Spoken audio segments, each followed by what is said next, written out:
think he took her? I have no idea. I wish you guys could, like... You don't have one idea in your brain that thinks. All right, we've got another deep dive. We've got an interview with Jennifer Soto, mother of Madeline Soto, a 13-year-old beautiful young girl who lost her life at the hands of her mother's boyfriend, Stephen Stearns. Thanks to The Docket, I've linked to him below. I've linked to Gray Hughes Investigates. As you guys might know, all three of us went in to purchase this evidence. There's a lot more coming. So, March 1st interview, Jennifer's going to talk to police about a lot of things. Even though it's in a patrol car, there's road noise, there's a lot of pauses. We're going to learn a lot. She's going to talk about wanting photos of Maddie off of her Apple computer and so much more, not wanting to go out in public. She's going to blame the New York Post for leaking information about the case. She's going to talk about her ex-husband Stephen, and how Jennifer reached out to Stephen to try and get a lawyer for Stephen. And we're going to talk about where this falls in the timeline. We're not getting these interviews in order, but we're getting them and we're getting more info. So I'm going back and placing in order in my mind and for you guys where we are in the process, so it can make more sense and we can determine, okay, is Jennifer's attitude and her affect, everything, is it lining up like it should for the mother of a missing young teenager? Keep in mind it was Monday, February 26th that Madeline was reported missing. We'll go over each day kind of what's happening here: Tuesday, Wednesday, Thursday, Friday. This will be Friday, March 1st, prior to Maddie's body being found and also prior to the press conference that would happen that day. I have to say thank you to everyone who's participated in that poll that I threw over on my posts. They used to call it community tab, but if you look at my channel, it's right under posts with nearly 5,000 votes the last time I checked, and it's counting. Go on over there and vote. About 87% of you guys believe that Jennifer Soto was dishonest in that last interview we just examined from February 29th. We'll look at March 1st today. We've already looked at her April 18th one, that one she was compelled to come to. You know, I don't recall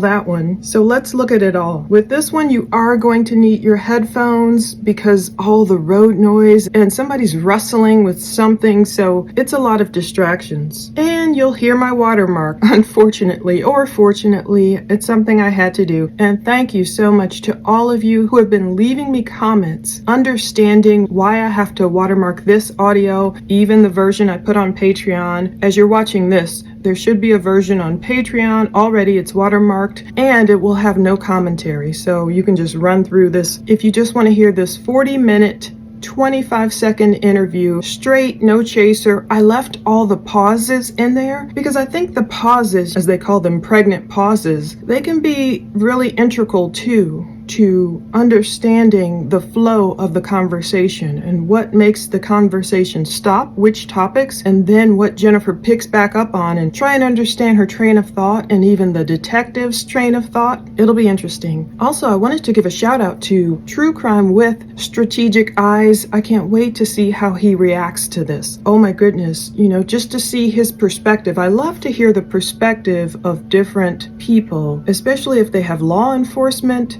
experience. It's so fascinating to me. I thank all you guys for understanding the watermarks, and for those of you who are telling me they're not too intrusive, they're fine, you're giving me tips, you're giving me insight. You can watch my previous video to explain why I had to put them in there, and even though I didn't want to, all that jazz. And I've got to give a shout out too to people like Salty Sleuths Investigates, who are letting me know things I didn't even know what was going on. I thank all the people who've reacted to my videos all these years or months or days or whatever and felt no problem with mentioning me and being truthful with your viewers. I love that. Even though I didn't ask for it, I love it. I'm grateful for it. But other people let me know what else was going on with different creators, trying to pass it off, audio we've purchased, trying to pass it off as audio that they somehow purchased or got for free straight from police, when it is a flat out lie. It just, something had to change, and so that's what changed the watermarks. Now that that's out of the way, let's talk about these interviews. We know that Monday, February 26th, Madeline Soto was reported missing. We've already watched the body cam videos. Stephen Stearns and Jen Soto standing there in her mother's insurance office, lying to police, basically, especially Stephen. The jury's still out on what Jennifer knows or didn't know. We've watched those body cams quite a bit. Tuesday night, we have watched some body cams from Tuesday night, even though it technically says Wednesday the 28th. That's because it's like Zulu GMT time on the body cam, and I've seen even mainstream media mix that up. Technically, it's Tuesday night, where Jen and Stefan are standing outside, and Jennifer's talking about, Sunday, the last day we had her, blah, blah, blah, blah, blah. Wednesday, the 28th, Stefan gets arrested this Wednesday. We're going to talk a little bit more about the 28th. Let's talk about it right now as we flow into the Friday we're about to watch. Wednesday, the 28th, from the official police documents, Detective Mark Morris and some other detective, they were called and asked to respond to assist Orange County. So basically, this is when they figured out, Orange County deputies, they were waiting for forensics. This is on Wednesday before Stefan was arrested, but they reviewed the contents of Stefan's phone. They discovered images saved to a Google Drive. They found all these horrible images of Stefan abusing Maddie. Horrible. They figured out Stefan did not drop Maddie off at school as he previously stated. I'm reading directly from the documents. So it was decided that this person become the lead investigator. Okay, on this Wednesday, there was a press conference, and deputies had already arranged for Jennifer and Stefan to come to this press conference. Now, we've already listened to this transport interview, if I'm not mistaken. There's so many in my head. A lot of road noise there too. This was like the first presser that Wednesday. So we've listened to that. But cops, while they have Jennifer and Stefan transported, they're going over to the Orange County Sheriff's Office. They're learning real time, oh, Stefan has like this one Google Drive dedicated to Maddie containing over 1,700 files. Absolutely horrible, different positions and everything, horrible. Based on that, the cops started to write up an arrest warrant for Stefan. Due to the fact that these images appear to have occurred at the townhome where, Maddie and Stefan and Jennifer lived, they wrote up the arrest warrant and they really wanted to talk to Jennifer that day. Now, I really want to see these interviews in the conference room. I don't know when and if we will get these interviews, but one day, sure as shooting, we will get them. Wednesday at around 4:45 p.m. They contacted Jennifer in a conference room at the sheriff's office, and she was asked questions about Maddie being missing, the dynamics of the household. Jennifer explained that her and Stefan had been dating on and off for about 7 years. Stefan had moved out of the home the previous year in around November or December 2023. Jennifer told the cops that her and Maddie and Stefan would all sleep in the same bed, or Maddie would sleep with her when Stefan wasn't there. This is the Wednesday. The detective said, I pulled out a picture from Stefan's Google Drive. It showed just a horrible situation. I'll just say fellatio, but you know what I mean. Jennifer said she didn't recognize anything in the picture, as if she was in denial. However, she became visibly upset. Maybe this is when she was violently crying, as the detectives would call it later. They asked Jennifer additional questions unrelated to this particular case, and that detective excused himself or herself and said they were going to speak with Stefan. When they contacted Stefan in the interview room, obviously different, separate, Jennifer's going to talk about them being separated. Stefan was over there asleep when these detectives entered the interview room. He was read his Miranda warnings, which he waived, I guess they mean, and agreed to speak with us. And Stefan's going to give his spiel. This is before he knows they have these photos, right? Stefan's going to talk about knowing Jennifer for several years, dating most of the time. What were the sleeping arrangements? He's going to talk about who sleeps where. A lot of it's redacted, hard to know what he's saying, but he is going to refer to it as Maddie needs snuggling time. As it goes forward, when they're asking him about his Google account, if he has saved pictures to that account, he said sometimes. He did say he had pictures of him and Maddie saved to that account. That's when they started digging in with Stefan, like, okay, what about all the pictures you've saved? I can't wait to see this interview too. Stefan then asked if he should be talking to a lawyer. Shortly after that, Stefan requested an attorney, and he was arrested for sexual battery and possession of CSAM. Okay, so that's where it ends on February 28th. I just want to give us all backstory. I had to remind myself what is happening each day so we know Jennifer's state of mind. So Wednesday, Stefan is arrested. We've seen the perp walk Wednesday night. Okay, Jennifer has been shown the photos of him and Maddie. Supposedly it made her violently cry. The next day was February 29th. Now we've just done a deep dive on that, so I won't go over that again, but go back and listen to that. Now, now under the knowledge of knowing what had just happened that Wednesday. This, what we're about to listen to in depth, is Friday, March 1st. There's my little preamble to get all of us situated, knowing what state of mind she's in, perhaps how you would feel as a mother if you had these revelations. Does everything jibe and line up? It's Friday, March 1st. It's right before noon, 11:57. So it says Detective Smallwood and I always try and find out who the I is, looking through all the reports, and sometimes I'm like, I don't want to get it wrong, so I will just say this officer. So Detective Smallwood and I contacted Jennifer at her residence for a follow-up interview. I advised Jennifer that we would be taking her to the Orange County Sheriff's Office to retrieve her vehicle. I know you guys left me a paper with a list of stuff you guys have taken, but I can barely read it, right? Because I guess it was written pretty lightly. Electronics that were taken from the house, will that be eventually returned once it's all looked at? Like, do you guys keep it forever? How does this work? Eventually it'll be returned, yes. Okay. How long that takes, I don't know. It depends on how much stuff's on there, yeah. Yeah, that's fine. Okay.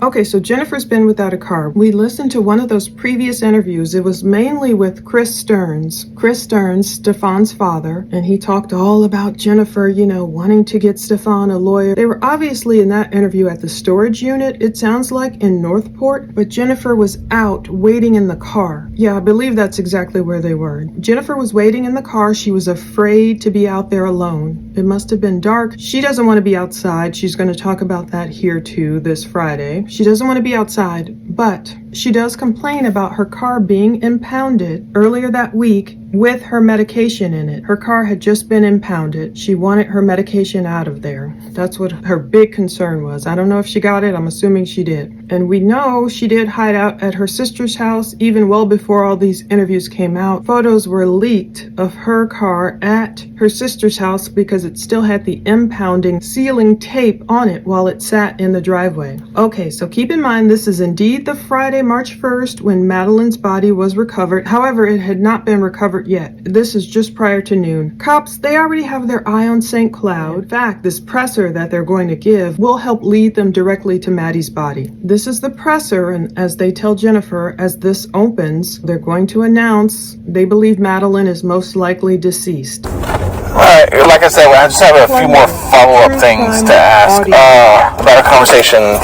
last night. So, we're going to take you to the Orange County Sheriff's Office to pick up your car because they said they're done processing it. And they have your key up there.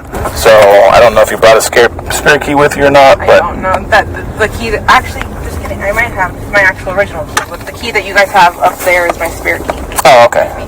So, they have it up. Hey, regardless, we have a key for you in case you don't have one. Your dad mentioned something to the effect that your sister saw that there's going to be some kind of press conference today? Yes. Okay. Just to let you know, we touched about it briefly last night that we are taking over the investigation. Yeah. Okay. And when you say we, you mean homicide? The Kissimmee Police Department. Oh, okay. So, but to answer your question, yes, we are now working this as a homicide. Yeah. Okay, because we have strong beliefs that Maddie is deceased.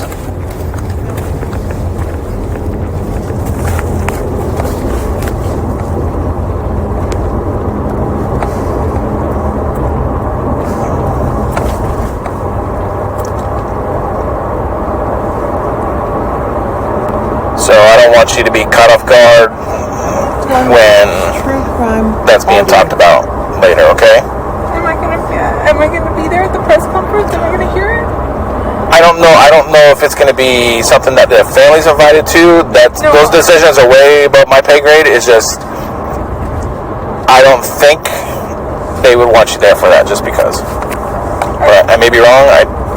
To answer your question honestly, I do not know. So they've told her this the night before. If you listen to that February 29th interview, the one I just covered prior to this one, cops had gained more tips. They were honing in on St. Cloud. They were showing Jennifer photos from the front view of Stefan's car of him toting around Maddie, who appeared to be deceased, right next to him. So we know Jennifer knows that the cops think Maddie is most likely deceased. It's interesting this video starts out with no announcement being made about the time. They didn't even do it on the slide, but I'm glad they put it in the report. This is almost noon. They don't announce it. Jennifer most likely doesn't know she's being recorded. Maybe she has an inkling, but she probably doesn't know she's being recorded in some of these interviews. But her very first concern is about the electronics taken from her house. And again, if the cops will keep them forever, are you going to keep them all forever? You know, all our stuff. So I'm asking, does Jennifer have any inkling of what may be found on these electronics? Like any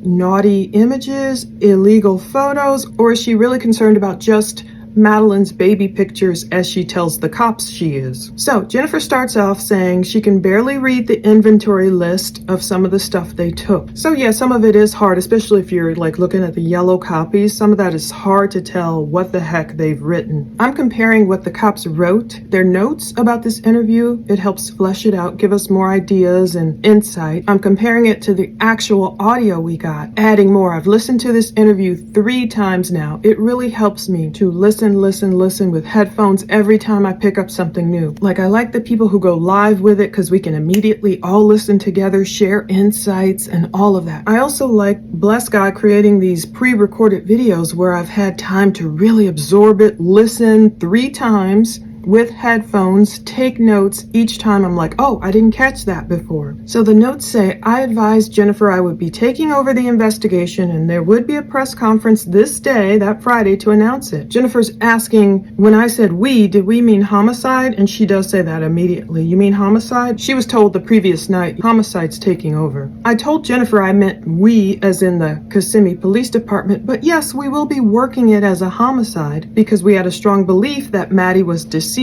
Jennifer became silent for a few moments and started to cry. So indeed, there's a long pause here. We have strong evidence that Maddie is deceased. Long pause. So yes, I love these detectives. I love that they aren't treating Jennifer with kid gloves. They obviously don't believe her. That's what a lot of you guys have commented and picked up on. Of course, we want to be so sympathetic, and I've tried to be understanding, or I don't want to create an echo chamber. I love all of your comments of, I understand, I agree with the people who don't believe Jennifer, and I'm really in that camp. But I'm also holding space and understanding people who are saying, look, this is a naive and grieving mom. So I'm holding space and listening with both sides of my brain and all of my intellect and emotional capacity to see what sounds right, what sounds like she's lying, what's her true intention here. So Jennifer's saying, am I going to be there at the press conference to hear it? She sounds very upset. The cop tells her he doesn't know, that's way above his pay grade. But he does mention it was Jennifer's dad, I guess Juan, I'm assuming, who told her sister there would be a presser that day. Jennifer was finding out stuff through this Kissimmee Moms Facebook group. I do pay attention to what Jennifer does not say. Instead of asking more questions and like probing the cops like a concerned mother or parent might do, Jennifer is launching into this tirade about the information that has been leaked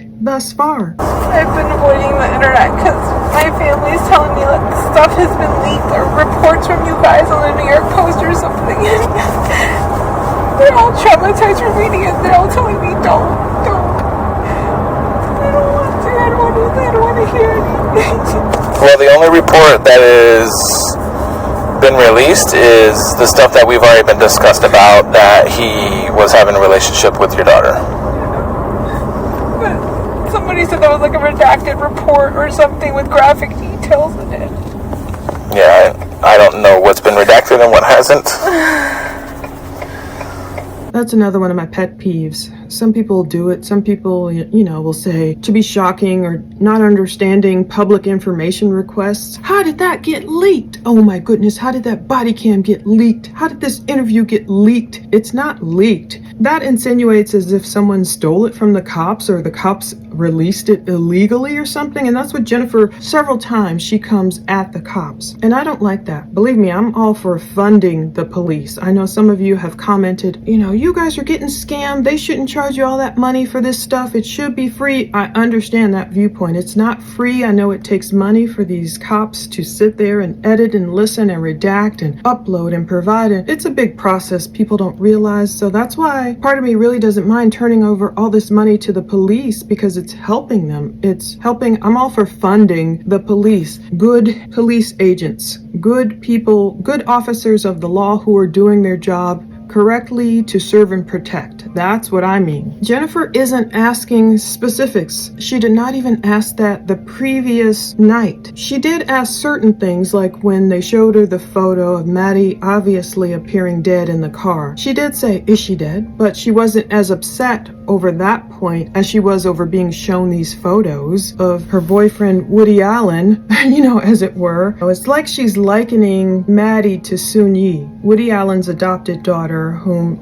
they ended up running away together, which was Jennifer's fear, going to get married. And of course, we blame Woody Allen in that situation. Oh my goodness, I used to love him as a filmmaker, but when all this happened, Jennifer is likening the situation to Stefan and Maddie. Maddie's gonna fall in love with Stefan and run away, and don't do that to me. A lot of people picked up on that, like, don't do that to me. It's not about necessarily what's being done to Jennifer. It's about the abuse that Maddie suffered as a child. Jennifer isn't, to me, asking a lot of specifics about why indeed they think Maddie is dead. Instead, she just launches into blaming the cops for leaking the details of Stefan's abuse, even though she doesn't call it that. She always just says, whatever happened, what happened? And she's painting herself as the ultimate victim. I've been avoiding the internet, Jennifer's crying. So she's not saying, okay, what do you guys know? Like, why do you really think he killed her? Where do you really think? She's not going down that rabbit trail. Instead, Jennifer says she's been avoiding the internet because of the things being said or leaked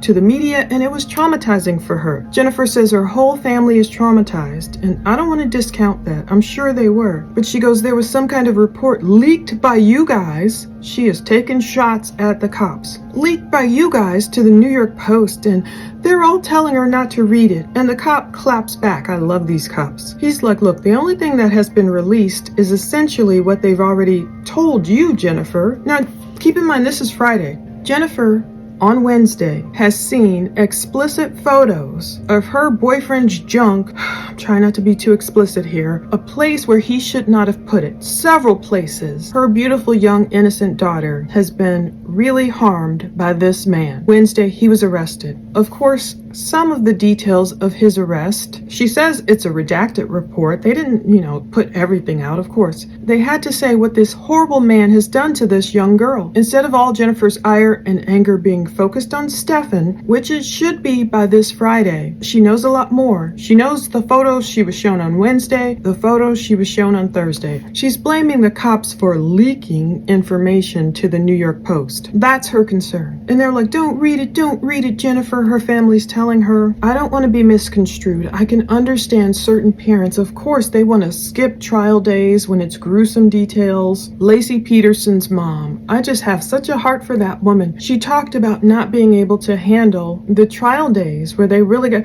this is her baby, Lacey. Lacey was 27 and pregnant, and it gets horrible. But of course, when Lacey's body was found or recovered, and it was just even parts of her body and barnacles on her body, and beautiful little Connor, her baby boy. I totally understand why parents, they don't want to hear those details. They don't want to see those details. I totally understand that. But Jennifer, to me, seems to be avoiding talking about what Stefan did to her daughter. By now, by Friday, she knows. But she's blaming the cops for leaking that evidence, not the actual evidence, but just a report explaining what he did. Cops have to explain this is why this guy was arrested. Freedom of the press, we can figure out why. Jennifer is still blaming the cops, almost as if she's blaming them for exposing Stefan's secret. Not because she's worried about Maddie being protected or details of Maddie, the crimes against her. She doesn't come at it from that way. She comes at it from the way of, how dare you cops leak this info that's traumatizing to me? It's really weird. Jennifer's talking about some redacted report with graphic details. The investigators, they don't fall for her charade. Instead, he moves right on to his next question, asking her where she has looked for Maddie. Because obviously, investigators are desperate. They haven't found Maddie yet. They are trying to go hit every angle, get any kind of clue out of Jennifer as to where Stefan may have hid Maddie's body. Did he tell Jennifer? So, let me ask you this. Where all have you looked for Maddie? I haven't looked anywhere. I've stayed while we were at home, while we were allowed to be at home, I stayed at home just in case she would come back. Somebody to be home while she was back. Okay. And for now, since I haven't been able to go back home, I've been at my sister's house just hiding out. I don't want to be seen in public. I don't want anyone. I already had my own security gate. Like when I drove in there, they recognized me by my name, and when I told them my name and just the response, I wasn't prepared for just everyone to recognize me and know what's happening. Plundered True Crime Audio.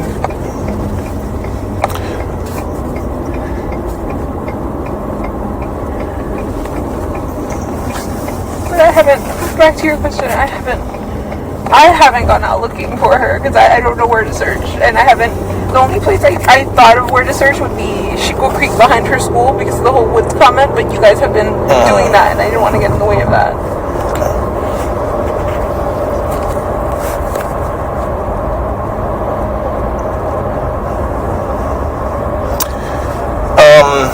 I love the one investigator who's like, later you'll hear him ask her, you don't have one clue in your brain.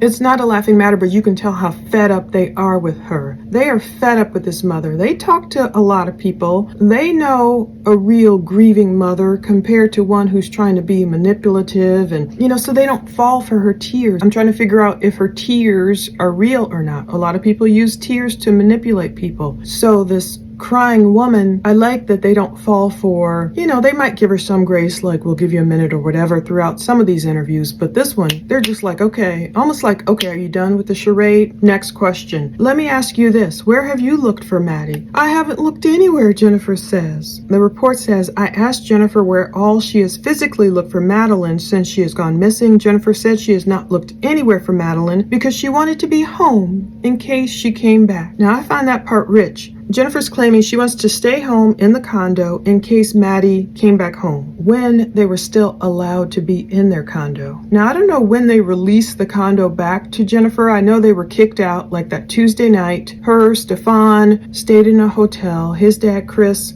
came up. He stayed in a different hotel room nearby. They were all in the same hotel. We know Wednesday Stefan was arrested. I don't think I've run across info yet about when the condo was released back to Jennifer. But Jennifer's claiming, she's staying in the condo. Jennifer has a strange way of phrasing things. She said, because I don't want the home to be alone.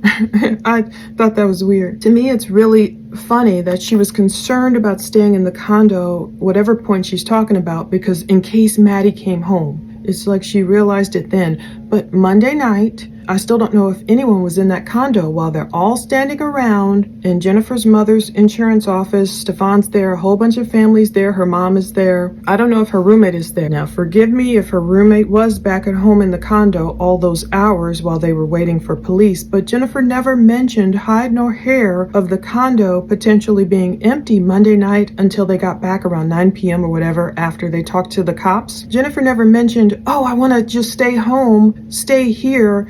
Her mom could have just waited at work. Mom, you wait at work, insurance office, in case Maddie shows up. Stefan and I and everyone else will be back at the condo. We will wait for Maddie there in case she shows up. Jennifer never mentioned anyone waiting for Maddie back at the condo Monday night, and I just always find that odd. But Jennifer does tell cops she's been staying at her sister's house because she didn't want to be seen in public. Indeed, someone had grabbed a photo of her car there with the impounding tape still on it at her sister's house. Jennifer says, I wasn't prepared for just everyone to recognize me. Pay attention, a lot of people have caught this, just how self-focused in her grief or in her pretending to have grief or whatever. Grief, is it just for her daughter or is it grief for losing Stefan? Is that more of her grief? This is why this case trips people out. Someone just left me a comment about a man who had gone after his daughters or his stepdaughters or something, and even when he got out of prison, all these women with daughters were just lining up to be with him. I don't know if that's because some women think, okay, me and my daughter are a package deal. You know, I know you wouldn't want me on my own. I'm too old, or I'm too whatever they're thinking.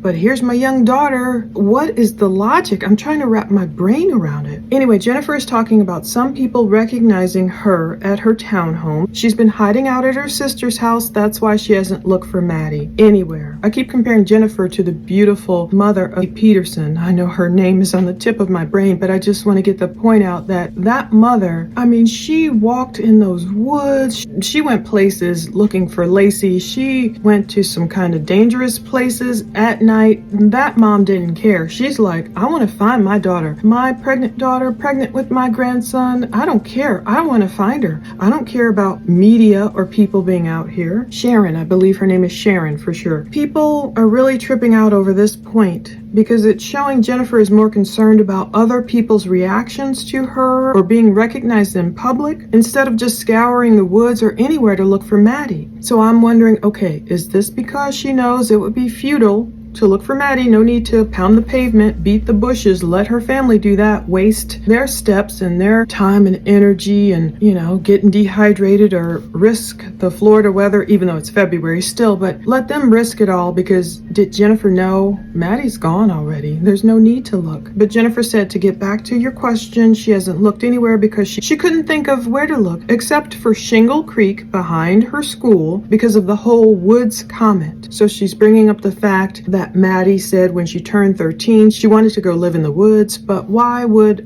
Jennifer assume that meant only Shingle Creek? And is Jennifer throwing off investigators by just focusing on somewhere where she perhaps knows Maddie is not located? But Jennifer says she knew cops were already searching there and she didn't want to get in the way. Would any mother still not risk it and still go out there? You have all these people there and willing to help you. Would you not create a line, you know, of people, sometimes they hold hands, sometimes not, they have those sticks and everything in a line, 100 of us or whatever, come on, let's just walk this field. And then if the cops say, no ma'am, we have this covered, go home, that's one thing. Of course, then you obey the officers. But why not say, you know, all these people willing to help her, and she's just like, no, I don't want to get in the way of the cops. It's just weird. I've seen so many missing persons cases, missing children, especially missing women, missing whomever, and I watch the way their mothers react, and a lot of them just take all the help they can get because they're like, yes, media, come,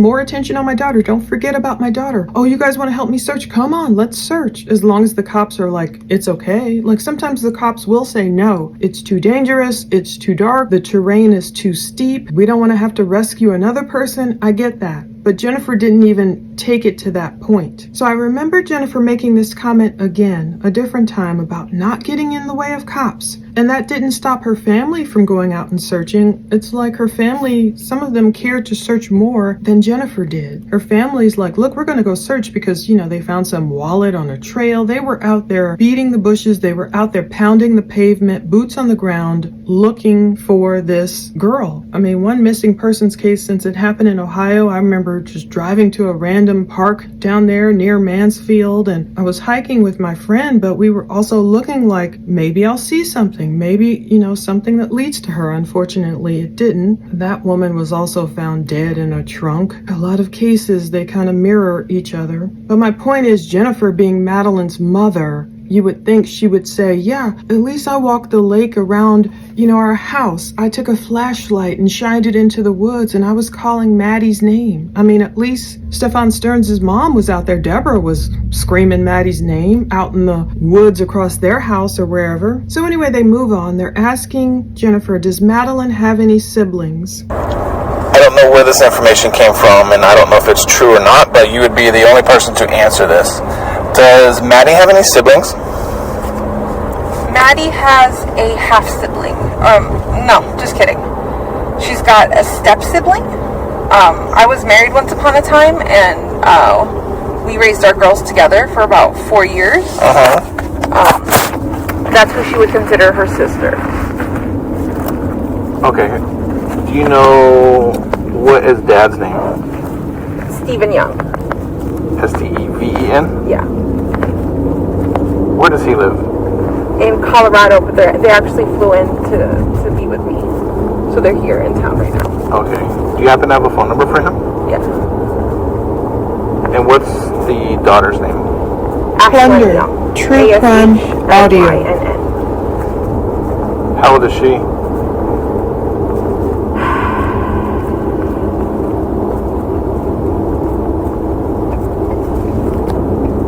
I think she'll be turning 15 this year. But I will warn you, she is on the spectrum. So I'm not sure how That's that's fine.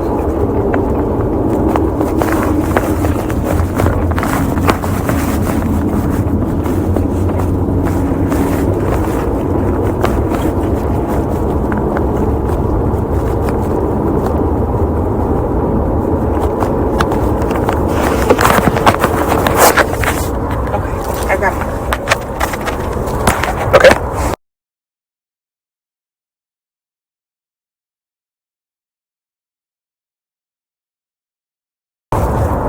And that's Steven's number? Yeah. Okay. When were you guys together? Yesterday? Well, I'm talking about relationship-wise. Oh.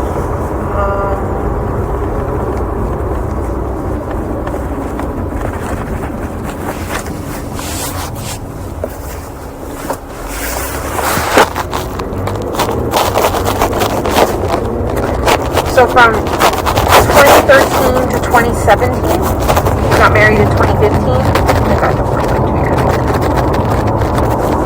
And did you guys live in Kissimmee at the time? We lived in that Kissimmee house for a while, and then for a while we lived separated. Where I lived in Kissimmee, and he lived in a house in downtown Orlando, and we were just seeing each other back and forth. Gotcha. Okay. This may be a dumb question, I'm going to answer it anyways. Has Stefan ever been around? Yes. Yes. Yes. Where?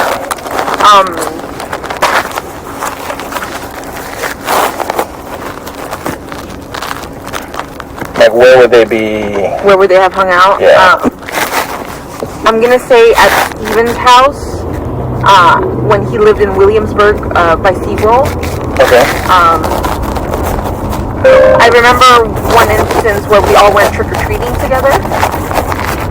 But I'm not sure how many times we all hung out as a group. I know he knows him and they've met each other and all that stuff, but I can't recall how many times we've hung out, but we have hung out. And you said Williamsburg is where? Near where? SeaWorld. Oh, okay. How did them two meet? Or how did them two know each other?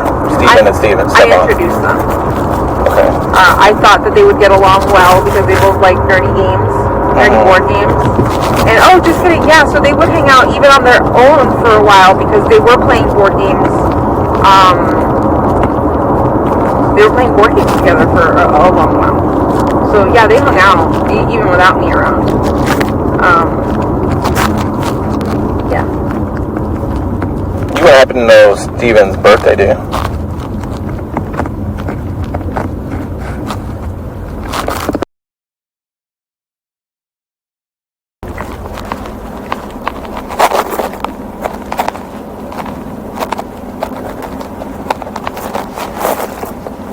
And you said he lives in Colorado now? Yeah.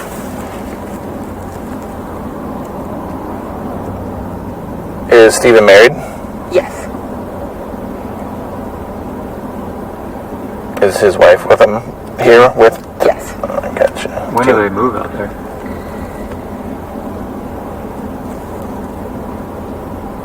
A year or two ago, not sure exactly how.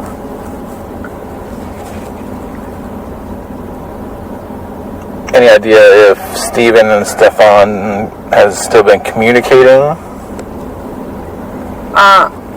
In the last few days, yes. I don't think it's in the last few days because he's been in jail. Audio. No, sorry. Before he got arrested.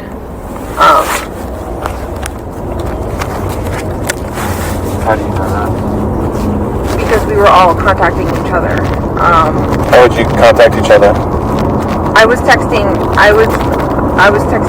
Stephen Young and making phone calls with Stephen Young. But this is Would you happen to have those messages on your phone? yes. Can I see? Yes.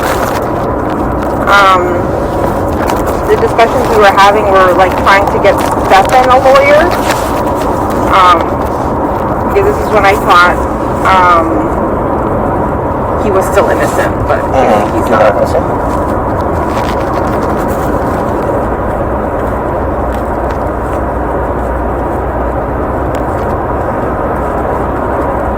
What is tell me about the Williamsburg. Is it like a neighborhood? Is it apartments? Condos? House. Neighborhood house. It's a, it's almost like, just a neighborhood like that. Yeah.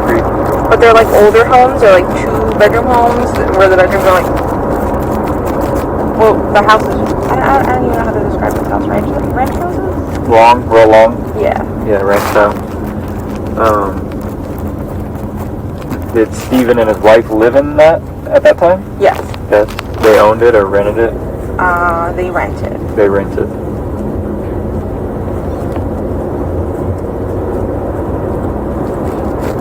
Do you know why they went to Colorado? Plunder. True crime I think Steven audio. was having a hard time finding a job here. Something that he liked, but he ended up, I think, getting an apprenticeship in Colorado with plumbing. He's doing that now.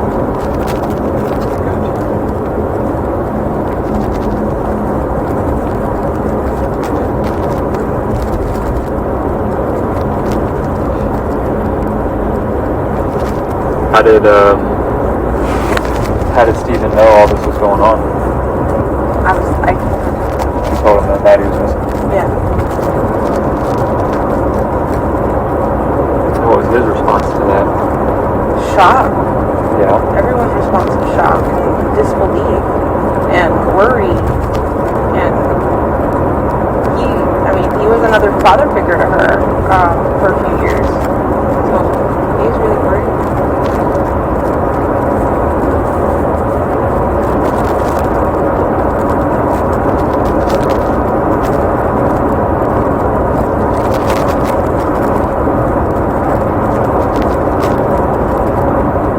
And Jennifer says she was married to Stephen Young. We've seen his photo before. And he had a daughter that was raised along with Madeline. Jennifer says Maddie has a half sibling. Just kidding. No, just kidding. She does that. No, just kidding. And she just means I just messed up. She has a step sibling, she called her. She was married once upon a time, and we raised our girls together for about 4 years. That's the only person that Maddie would consider her sister. So Jennifer said that Stefan has been around Stephen Young, her ex, and his daughter a few times. So Jennifer says this girl is around 15, but she's warning them that this girl is on the spectrum, so I'm not sure how, and that's fine, the officer tells her. So they raised him together about 4 years as siblings. They asked Jennifer, when were you guys together? Like you and Steven. I should just call him Steve. Like you and Steve, I'll call him, so the names won't get too mixed up. Yesterday, Jen says, misunderstanding. You know, sometimes I wonder, I don't know, is she just playing that nut roll? Like my mom used to say, is she playing that nut roll to just say, oh yeah, we were just together yesterday?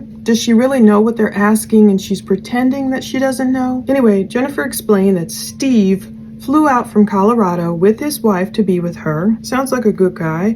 Jennifer was with him from 2013 to 2017, I believe she says. So they were together about 4 years. They got married in 2015, and you know, we've seen at least that one wedding photo of her at Disney, and they divorced like 2 years later. So we've gone over that divorce, any info we could find about it. We couldn't find a lot. They don't get into why, you know, they broke up. Jennifer explains that her and Steve lived in that Kissimmee condo, the house she calls it. I'm assuming she means the same townhome. And when they separated, Steve lived elsewhere, but they would still see each other back and forth. The cop is asking Jennifer if Stefan has ever been around Steve and his daughter, and Jennifer takes the longest time to answer. She says, and then he has to ask a follow-up question just to kind of get her to answer where they used to hang out. So of course, part of me is worried about that girl too. How much was she exposed to Stefan? But Jennifer says Steve lived in Williamsburg, which is by SeaWorld, so it's weird how SeaWorld came up again, like in the previous video where they were talking about Stefan driving Maddie's body, I guess, all the way out near SeaWorld. I don't know if he still had her body in the car at that point or not. At this point, there's a lot of rustling and road noise, so it's kind of hard to hear. Jennifer says something like they may have gone trick-or-treating together. She knows that Steve and Stefan know each other, but doesn't know how many times they've hung out. So yeah, we've seen photos of those two guys together, and we thought it was a little weird for,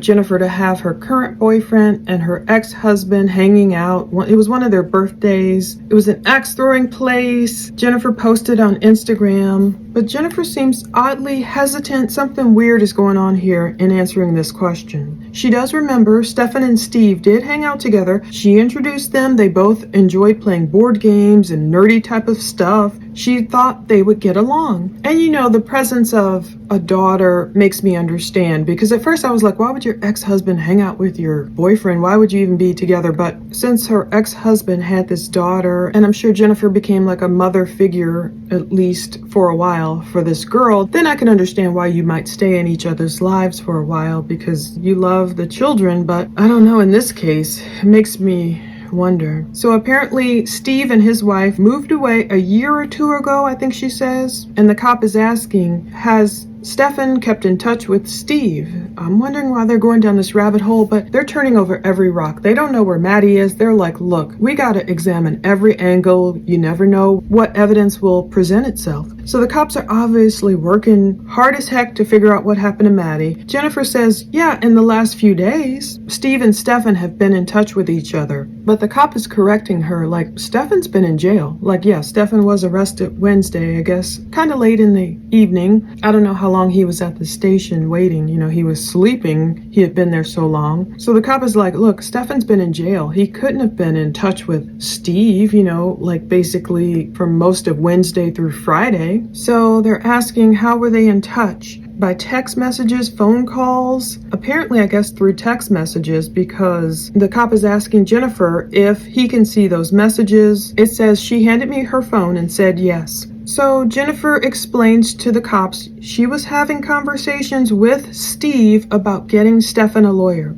Okay, but she's adding the caveat. This is when I thought he was innocent. This is when I thought he was still innocent. However, if we go back and compare that Chris Stearns interview, Stefan's dad makes it clear that Jennifer was still demanding he get Stefan a lawyer, I believe either Wednesday or Thursday, after Jennifer had been shown clear and present danger, clear and present evidence of Stefan abusing Maddie. So I had to go back and look at that report. That's why I read all that from Wednesday, February 28th. That should have been the day. If she truly knew nothing was going on, I'm going with this line of thought. If she knew nothing was going on, she assumed Stefan just loved Maddie like a godly father would or should. By the time Wednesday rolls around and she's shown actual physical proof, evidence printed out from his Google Drive of Stefan abusing Maddie, that should have been it.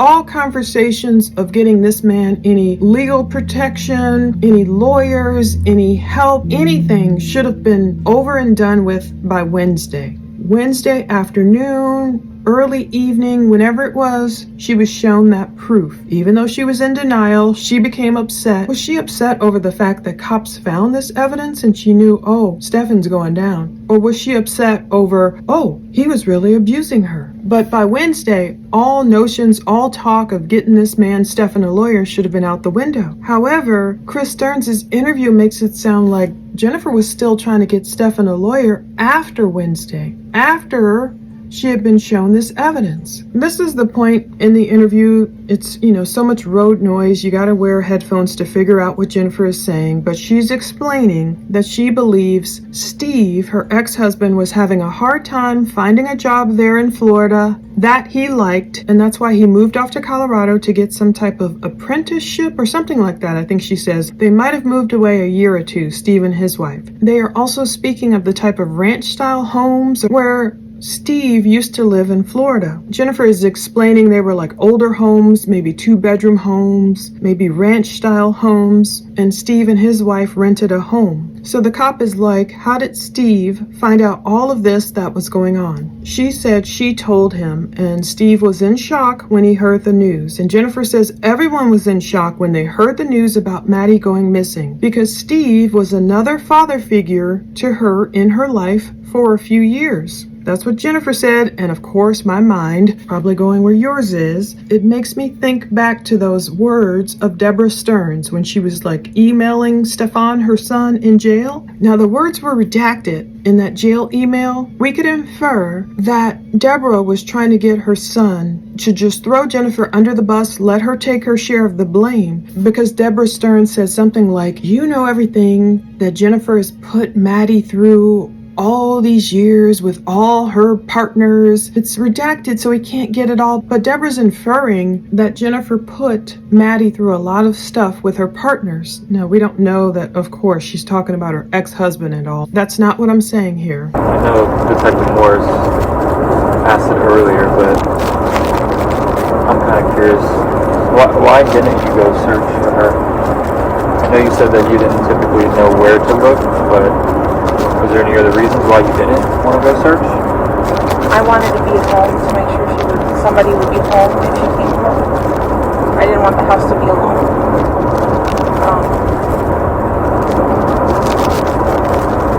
And then the last few days, I just feel like, I don't know, the media have been like bombarding us, and since like more news have come to light, it's just, I've been feeling overwhelmed with the attention, and I just need to like preserve my mental health. I just have to stay home and It rain? Yeah. yes, right. I tried to go out a little bit yesterday to like keep my mind off of things, just to buy like, I don't have a toothbrush, I don't have anything. But the moment we were out in public, I felt so exposed and like I shouldn't be out. I shouldn't be doing any of this. I grabbed what I needed quickly and we left. But I don't want to be out in public right now. Did you feel like people were watching you? Not people were watching me, but I just didn't like the night before that. The security guard's reaction to me telling her my name and who I was, and that I was coming into my apartment. That overloaded me so much, seeing someone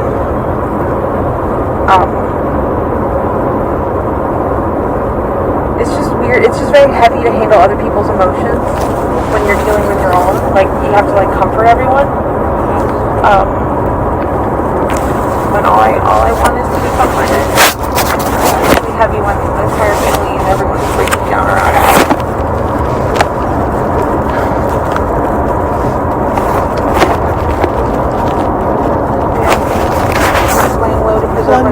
True Crime Audio. Just worried.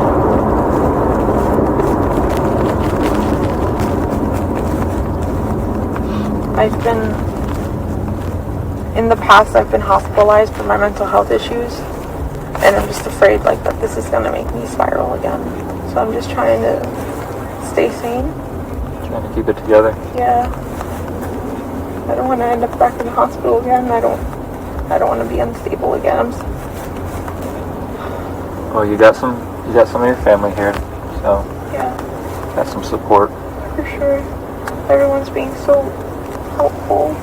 I didn't realize it.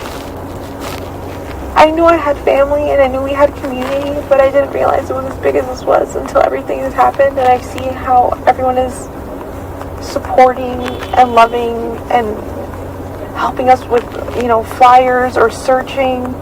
Everyone keeps wanting to create like a search group so that we all go searching for her, but I don't want anyone to get in the way of you guys, because I know you guys keep searching different parks, different forests. I don't even know if those are the right places to look anymore, from what you guys have told me, and from apparently him driving all around town. For the longest time I thought she could be somewhere close to the school, like if something happened on the way to school, but from what you guys are telling me, it's not the case. Well, everyone's ultimate goal is to bring Maddie home. Yeah.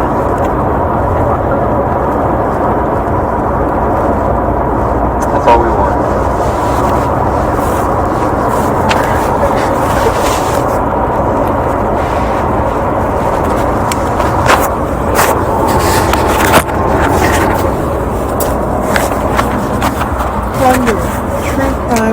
audio.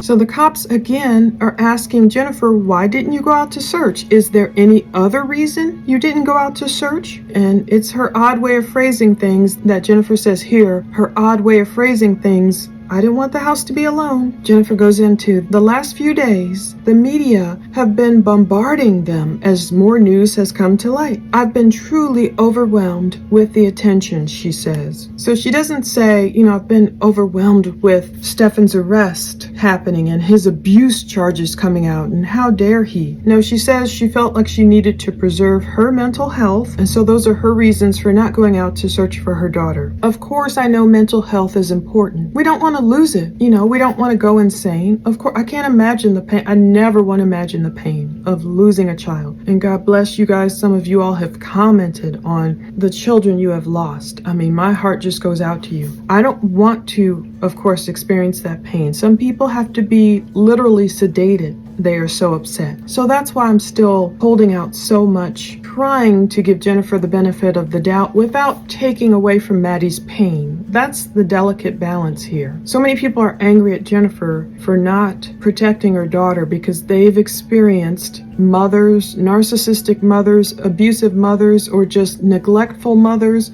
who did not protect them. So I hear you. I hear what you're saying. And I still have a heart for Jennifer in terms of if she really was assaulted, like she mentioned in the previous video. She went out on a date with this man who would have been her boss, but she didn't take the job, and he's all like at a car dealership and he's like, oh good, because I can't date my employees. And they go out on a date. She's like, it must be the first time someone's asked her out in person. Obviously she must have been flattered by the attention and go out, and this guy gets all drunk and allegedly assaults her. I don't know what happened there. Was it reported, or did she not tell anyone? It's common for people to not tell anyone. I understand. But at the same token, when did this happen? Was it before she became a mom? And if she knows the pain and the PTSD she had from that experience, wouldn't she even be more hyper vigilant about trying to prevent that from happening to her daughter? I know we can't be eyes all everywhere, and we can't know. We're not omniscient. We're not God. We don't know everything that's going on. But wouldn't she be more vigilant about what's happening with her daughter? And on that same note, as they talk about here, is that rain? Yeah, it must have started raining. Of course, Florida.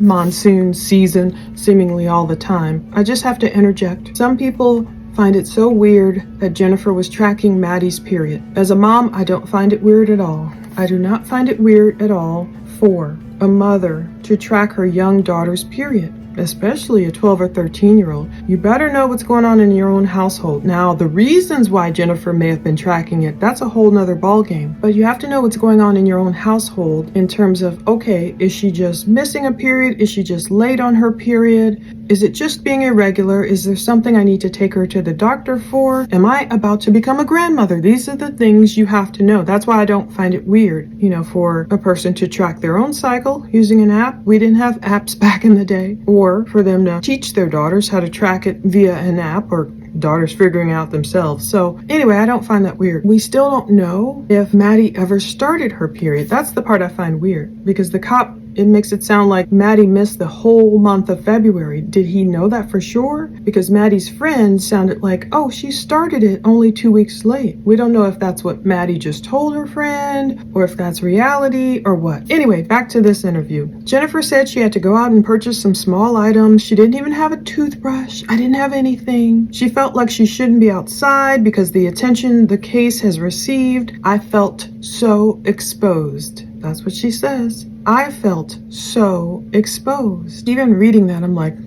I get it. I don't get it like I understand. I haven't been through it. She says, I shouldn't be out. I don't want to be out in public right now. Jennifer, to me, should have talked a lot more and done a lot more interviews. You hear from her point of view. Her point of view is, this guy blindsided me. I had no idea what he was doing to my daughter. Now, I get it. She might want to avoid the crowd of, pitchforks and torches who are like, burn her at the stake. She knew. She says, I felt so exposed. That's kind of weird. Why did she feel exposed? Now, I get it. Some people get way too angry, way too much a mob mentality, like they're probably going after this woman who dated Stephen Stearns. And still, I'm grateful for her. And previously when I said she didn't do anything wrong, I only meant that woman didn't do anything wrong in terms of coming forward to the police. Now, as far as sleeping with Stearns and being with him, all that stuff to me is wrong, okay? But I meant she did the right thing in terms of coming forward and exposing herself, exposing her name in these police reports, just to tell the truth about what happened for the greater good.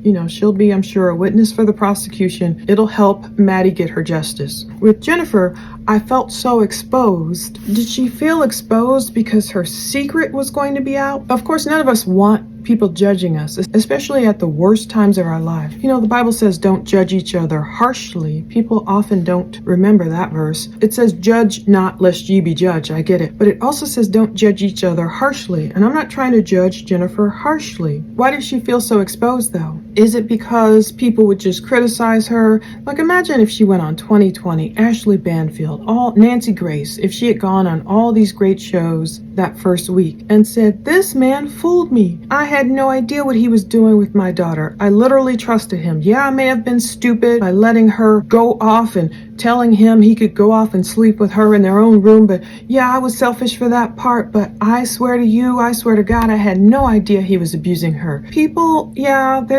the internet mob might have still gone after her, but I feel like they would have had more sympathy for her because they would have said, okay, here she is in our faces, showing us how much she blindly trusted that man. She was naive. And people would have been sympathetic because, like me, I'm not a snooper. I rely on God, like, look, whatever I need to know, just put it in my face. Because I'm sure I can be naive like a lot of women, and a lot of people, men, women, can just be sneaky. There's so many sneaky ways to hide things, like Chris Watts. I'm sure Shanann initially had no idea he was cheating like he did, using that calculator app. I didn't know a calculator app existed, and I'm pretty techie. I didn't know some app existed where you could put in a code and pretend like you're calculating something, and there's photos and text messages and videos that can be hidden there. I didn't know this stuff. But anyway, I'm not sure who Jennifer was with. Probably her sister. Maybe Jennifer was with her sister. She says she went out to just buy a toothbrush just to get outside. I think she kind of says to see if that would help. Not get outside to find Maddie, but get outside to find the toiletries she needed and get out of the house, get out of hiding. But as soon as she went out, she felt like she shouldn't have gone out. That security guard, her security guard, some woman who was at the gate, I guess, to her townhome, that overloaded me so much, Jennifer said. Apparently, Jennifer must have tried to go back to her condo at some point, and the female security guard had some kind of reaction when she told her her name. I don't know what the reaction was because she doesn't really describe it. She kind of infers. I don't know if the security guard was like, oh my goodness, or I'm praying for you so much, or I hope they find your daughter. I don't know what she said, but Jennifer says it's hard to carry other people's emotions and comfort other people when you're going through bad stuff yourself. My entire family and everyone is freaking out around me. She's worried for her own mental health. I get this part. I honestly understand what Jennifer's saying because through grief recovery, there's a great grief recovery handbook. We learned how not to try and react to people who have lost, a great loss. Imagine someone's child is killed at the funeral or whatever, like Adam Walsh's dad. Oh, God bless him. I mean, stuff people said to him at the funeral, oh, must have been God's will. And he would clap back like, no, it was not God's will for this little boy, Adam Walsh, to be brutally harmed and decapitated by some monster. Like, what are you saying? Some people, they just use these platitudes and don't think. So we don't approach victims of loved ones, even though, and I try and hold back tears, I don't want to appropriate grief. They call it grief appropriation. It's not your child who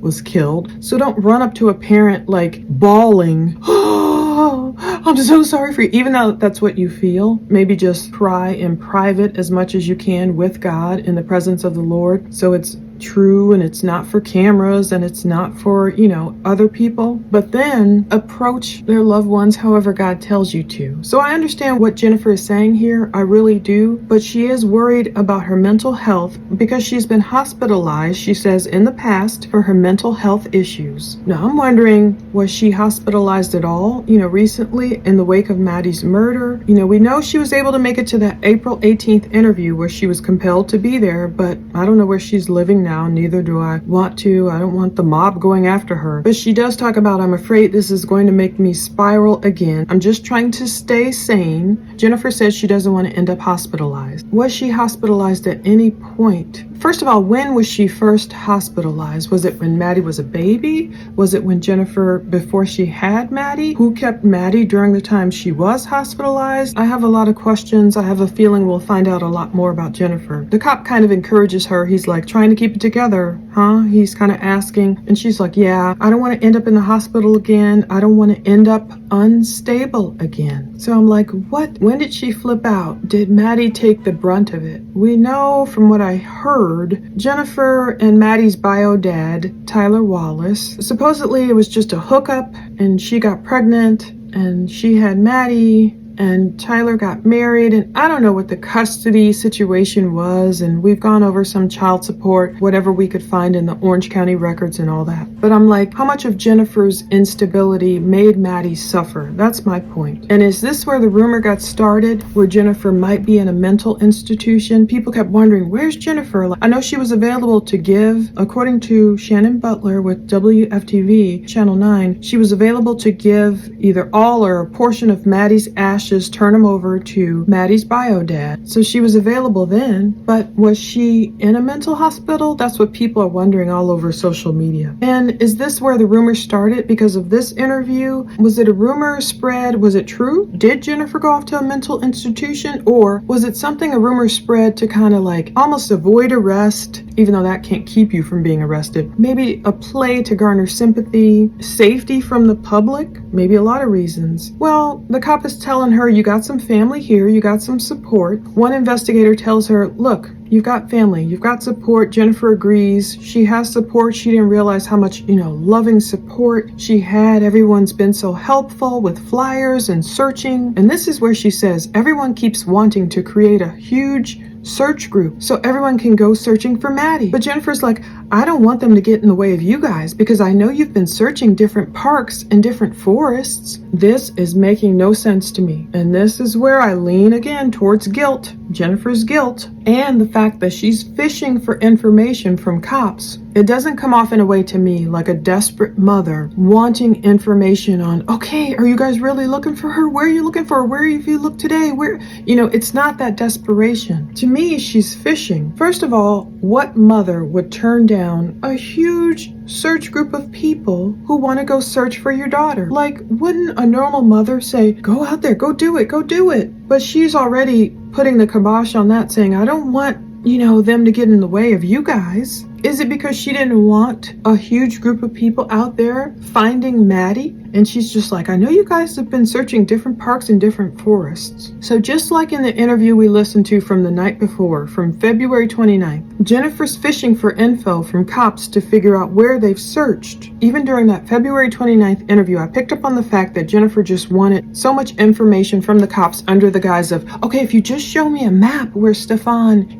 drove, I could show you maybe this place, maybe he went there, maybe he went there. She wouldn't show, the cops, rightly so, wouldn't show Jennifer the map. And they have to walk a thin line here too between interrogating her and giving her too much information. To me, it sounds like she wanted to throw them off the scent, throw them off the trail, but at the same time finding out exactly what they knew. So she's saying, for the longest time, I thought Maddie would be close to the school. And I don't think she uses Maddie's name. I'm just saying it for clarity. I thought she would be close to the school. So at this point, I'm trying to count like how often Jennifer mentions Maddie by name or doesn't say her name at all, because they're not redacting Madeline's name in this audio. They're not redacting Maddie's name in this audio. So Jennifer goes on to say she doesn't even know if the woods or the trails might be the right place to look for Maddie anymore based off everything the cops have told her about Stefan driving all over the place. So is she trying to throw them off the scent? Like, oh, I don't even know if you should be looking in the woods anymore based on what you guys have told me. Then she starts to explain. For the longest time, she just thought something happened to Maddie on the way to school. So she thought looking near the school might be the right place, but she doesn't know anymore. From what you guys are telling me, that's not, and she trails off. It's hard to hear what else she says. She goes back to that low speaking, and this time with a car that's actually moving, and you can hear them going over bumps and everything,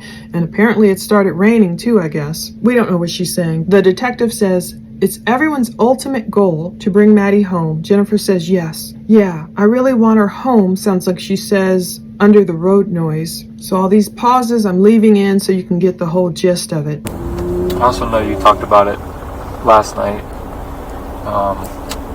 but I didn't catch it for whatever reason. What was the medication specifically that you guys would use to help sleep? For who? For you. For me? It's my medication called, the brand name is called Geodon. Geodon? Yeah, it's, but the bottle says Ziprasidone. I can't say it right. Ziprasidone. Ziprasidone? Yeah, that's a bipolar medication. It kicks in at night with the food, and then probably takes about an hour, 30 minutes, an hour to work, and then I'm asleep. Okay. Mark, can you write that down just so I don't forget it? What was it again? Can you tell what the medication was? The brand name is Geodon. Geodon, okay. Geodon, and then it was... What was it started with a Z? The generic name is what would say on my medication bottles is Ziprasidone. Ziprasidone, yeah. Ziprasidone. And then what was the medication that Maddie would take? Hydroxyzine. Okay. And that was used for what purpose? To help her sleep? To help her sleep or for anxiety. But that's like,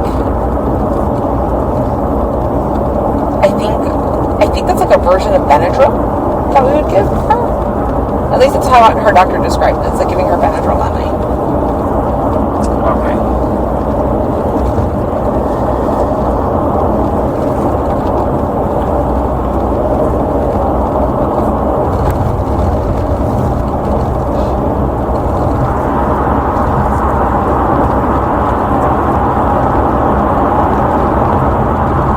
Now, Detective Smallwood is asking Jennifer what medication she uses to help her sleep. Jennifer's like, for who? For you, the cop says. So immediately Jennifer's mind is going to, what meds do we give to Maddie to help her sleep? But Jennifer's talking about her own meds. It's called Geodone, but the bottle says Ziprasidone. Jennifer says she has to take it with food at night, and within about 30 minutes to an hour, she's asleep. It takes that long for it to work. The detective mentions, okay, I know we've talked about this last night, but he's asking her again specifically. They are on these meds, and I think they're pulling on a thread here to try and figure out, was Maddie overdosed or something? So then he asks, what was the medication that Madeline took and for what specifically? Jennifer says Maddie would take hydroxyzine for her anxiety and then to help her sleep. Now this is where Jennifer claims, I think it's just like a version of Benadryl. Someone called her very performative in front of these male cops. I totally get that comment. I totally understand. She's totally reminding me of Nicole Kessinger in a lot of ways, and I just wish we had so much more video so we could like watch her body movements. But Jennifer's like, I think it's a version of Benadryl, trying to make it seem lighter than it is. She's trying to make it seem like it's some kind of over-the-counter thing like Tylenol or whatever, you know, like, but I Googled it, and hydroxyzine and Benadryl are both antihistamines. They have some important differences. Benadryl is available over the counter, and hydroxyzine requires a prescription, and they have different recommended dosages, age groups, and everything. At least, Jennifer says, at least that's how my doctor described it. It's like giving her Benadryl at night. Now, obviously, the cops are worried. Did you guys use this hydroxyzine asking, did Maddie really need it? Did she really need it for her anxiety and to sleep? First of all, why did she need it? We know now. I'm sure the abuse caused all kinds of horrific symptoms. And as I understand it, this medication can cause constipation too. There's so much this child was going through. But of course, I know the cops want to know, did they use it? Were they drugging this girl for nefarious purposes? You know, my family's behind you. They've been following you. I know they're coming up here. I don't know if they were following me specifically, but they have the address. I gave them the address.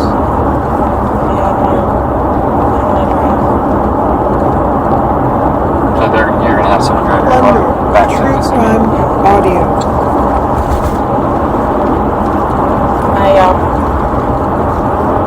I think I was gonna say I've driven twice since all of this has happened, and one of the times was scary because I was ugly crying and I couldn't stop. I was sobbing, and driving like that is not safe at all. I just don't want that to happen again.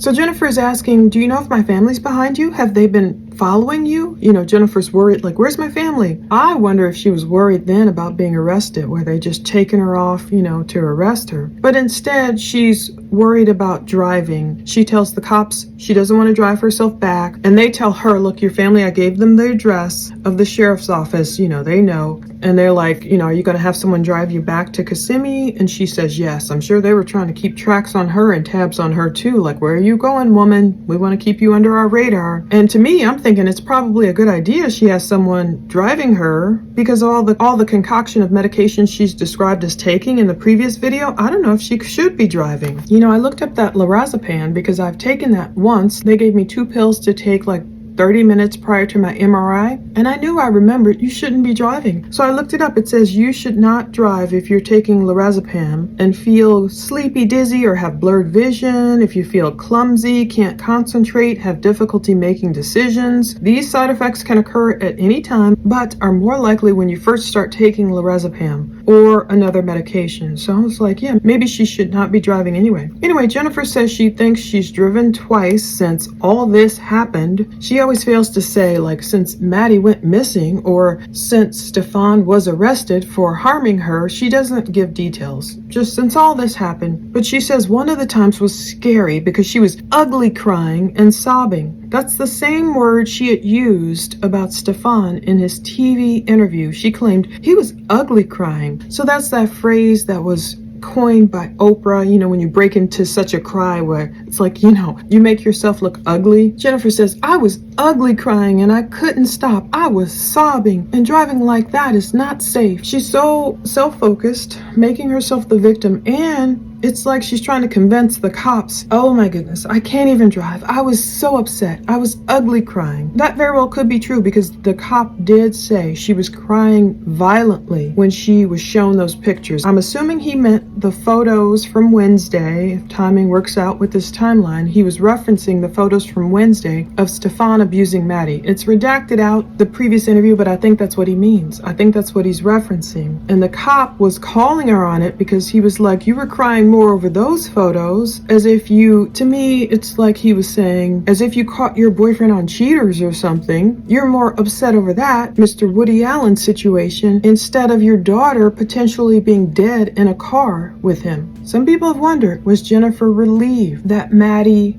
was gone? Almost like the competition is gone. Is that why Jennifer was able to just say Ishida, you know, that way? But anyway, Jennifer goes back to say driving like that is not safe at all. She doesn't want to go through that again. I think she said I nearly wrecked my car because I was crying so violently. Anyway, there's a lot of dead air in this audio interview. The cops are not peppering her with questions every second. However, I bet you they're hitting that rear view. I bet you they're glancing and they're looking and they're probably studying her. And sometimes it's cool to just fall back and like see how a person reacts, what they bring up. Stefan reached out to you. Stefan? Stefan. No, I don't know. I haven't seen him or talked to him since you guys took us downtown and separated us. I haven't heard anything.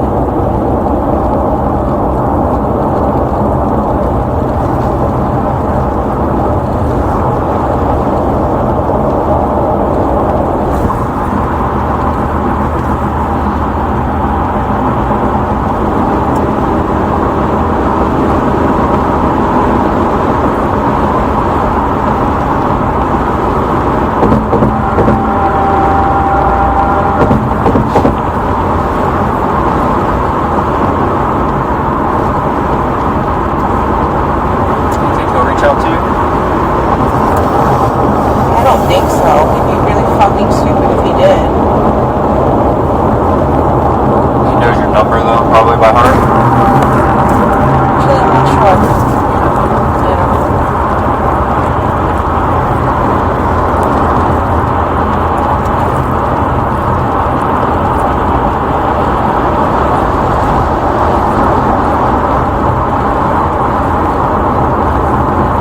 If he were to call, what would it say?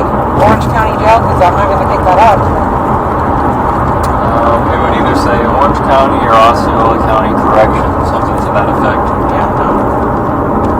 You wouldn't answer it? No.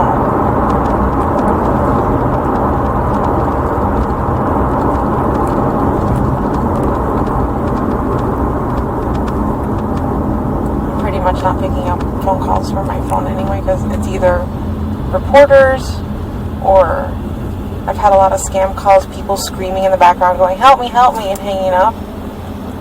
But that's not Maddie's voice.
Has Stefan reached out to you? I love the way when someone spells it like, baby deer, Stefan. And she quickly corrects his pronunciation. She's done that before. Jennifer has done that before. Stefan? Almost like, get his name right. No, I tell you, it is annoying to me, like when we listen to the roommate's audio, the way one cop kept calling him Steven, and that is annoying and confusing, especially since Jennifer's ex-husband's name is Steven. I don't like it when people call Stefan Steven, because that's totally wrong. Just in knowing who they're talking about. But Jennifer is more like, almost like she's saying, don't call him Stefan. His name is pronounced Stefan. Jennifer says, no, I haven't seen him since you guys brought us down here and separated us. Like, you guys separated us. Do you think he'll reach out to you? I don't think so, she says. There's road bumps and noise and everything. Jennifer was asked if Stefan has attempted to reach out to her since he was arrested, and she's becoming upset, and she's like, no, and it would be really effing stupid if he did. So she's trying to maybe manufacture some hate and ire against him. Is she just angry at him for really what he did? Angry at him for getting caught and being so stupid as to not delete his Google Drive photos of Madeline's folder? What's she really angry about? The cop says he knows your number though by heart, right? Jennifer says, I'm not so sure. I don't. And trails off. If he were to call, she says, would it say Orange County Jail? Because I'm not going to pick that up. Another way to me of like trying to glean information. The detective says it would either say Orange County or Osceola County, something to that effect. But you wouldn't answer it? No. She says, I'm pretty much not picking up phone calls from people much anyway, because it's either reporters or a lot of scam calls with people in the background going, help me, and hanging up, but it's not Maddie's voice. Can I tell you, those are the worst scum of the earth. People who would dare to call any parent of a missing child and pretend a lot of them have gotten scammed, like, oh, here it is, help, I have your daughter here, send money. And those are the worst scammers in life, for someone to approach a person at the worst moment in life and try and scam them or mislead them or pretend they had their child. Scum of the earth, let me tell you. Lord, let them turn around. But still, I believe the mother of a missing child should pick up the phone. So why doesn't she want to talk to reporters anymore? Why not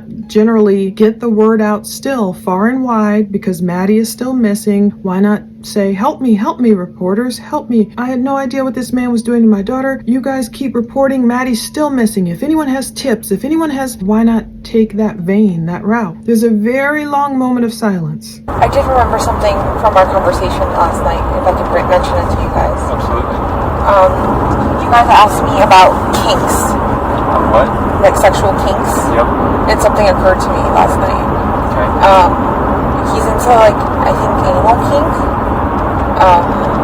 That's something he's asked me a few times, and that's not my thing. I've refused. But I remember he told me he was always into butts.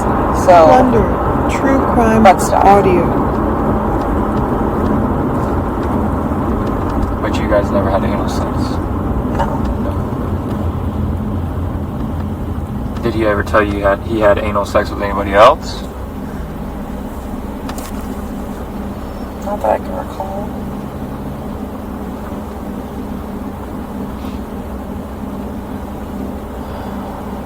Now, the last thing she's talked about is Maddie's voice. You know, people say scammers are like, help me, but it's not Maddie's voice.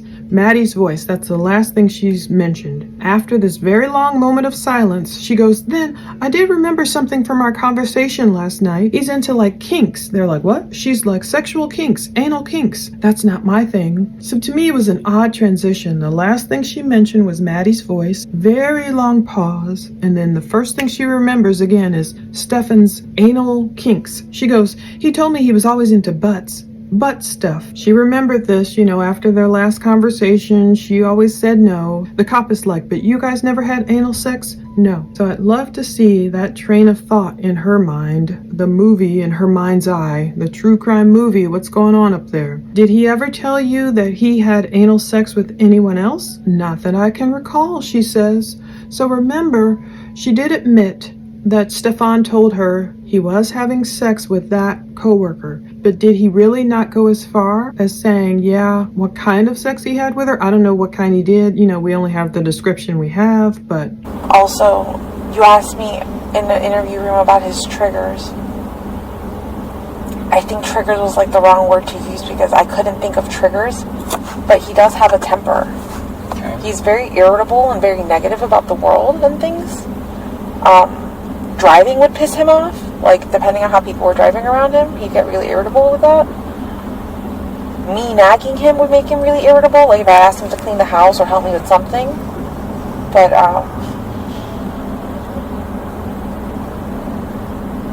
would he lash out and explode with me? No. But I believe he's done that with his parents. Has he ever done it with Maddie? Lashed out in front of us like that? Or to her? To her? No, I don't think so, no. Has he ever got irritated or angry with her?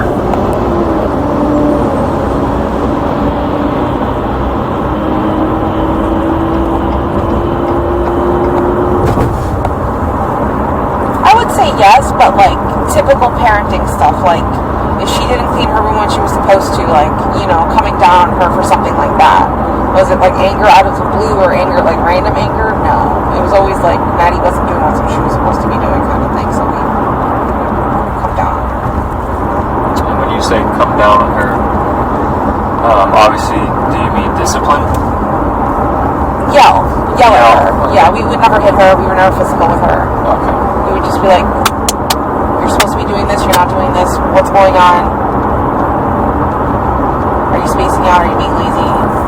Get on it.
Plunder, True Crime Audio.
And then she says, also, you asked me in the interview room about his triggers. So I want to see those interview room videos really badly. Jennifer goes on to correct the cop's questioning. I think triggers was the wrong word to use because I couldn't think of any, But she's like, okay, I do remember his anger. He does have a temper. Jennifer also remembered Stefan would get easily angered. He's very irritable, negative about the world. You could see that on him. You could just see it in his eyes. Driving would piss him off. Depending on how people were driving around him, he would get really irritable with that. Me nagging him would make him really irritable. Like if I would ask him to help me or clean up something around the house. How annoying. This man, all he can bring to the table, this man, was his daddy's money. Is that why Jennifer kept him around? Because Stefan could come up with, through his dad, $600? Ugh, what's the point? Jennifer says, would he lash out and explode at me? No, but I believe he's done that with his parents. His poor parents. I hope we get more interviews with them. Has he ever done it with Maddie? The detective is asking directly. And of course, Jennifer pretends like she misunderstands this question. She says, has he ever lashed out like that in front of us? No. And she's like, I don't think so. The detective is clearing it up. Has he ever got angry or irritated with Maddie directly? Like he's saying, has he ever gone off on her directly? Jennifer takes a long pause before claiming, I would say yes, but it's like typical parenting stuff. Again, he's not her parent. And even blended families, like they encourage and advise people like, a woman like Jennifer has a daughter like Maddie. If she had gone on and married Stefan, he still should not have been the disciplinarian. The bio parent should still discipline their children. It takes a long time to build that trust and eventually, earn that honor of parent. Stefan is no parent. So Jennifer said Stefan would only get angry at Maddie over normal parenting things, if she didn't do what she was supposed to, like clean her room or something like that. Was it random anger or anger out of the blue? Jennifer says no. So what was it that ended Maddie's life? Was it anger not out of the blue? Was it anger? I still keep wondering if there was some fear of pregnancy or exposure. I can't get that out of my mind. But Jennifer's like, it was only if Maddie wasn't doing what she was supposed to be doing. When you say come down on her, do you mean discipline? Jennifer says yell. Like, yeah, yell. We would never hit her. We were never physical with her. Using the past tense there. She's not like, oh no, we don't punish her, we don't hit her, we are not physical with her. That's not how we discipline Maddie. No, she slipped into the past tense. We would never hit her. We were never physical with her. First of all, that's in the past tense, and it's obviously a lie because somebody got physical with Maddie to break her hyoid bone and end her life. She goes, we would just be like, and you hear bam, bam, bam, something she's like doing, like we were just like, as if Jennifer's banging something or clapping her hands or whatever. She's explaining, you're not doing this, you're not doing that, whatever's going on. Are you spacing out? Are you being lazy? Get on it. How dare Jennifer criticize her daughter and ask her, are you spacing out? Are you being lazy? Don't let me start. Jennifer exhales. There's another long pause. If only we could see again that true crime movie playing in her mind, what she really knows. What electronics were you referring to when you first asked this? Oh. About the ones? My Apple laptop. Your Apple one? Oh, actually, there's an Apple laptop, but what I really wanted was, there was a black, old laptop in my closet, that has all of Maddie's baby pictures from when she was born up until until I got the Apple. So I want to say like 10 years worth of pictures uploaded into it, and I just wanted to make sure I got those back, just so I had something of Maddie's, because I don't have many pictures printed out. Everything's in a digital form.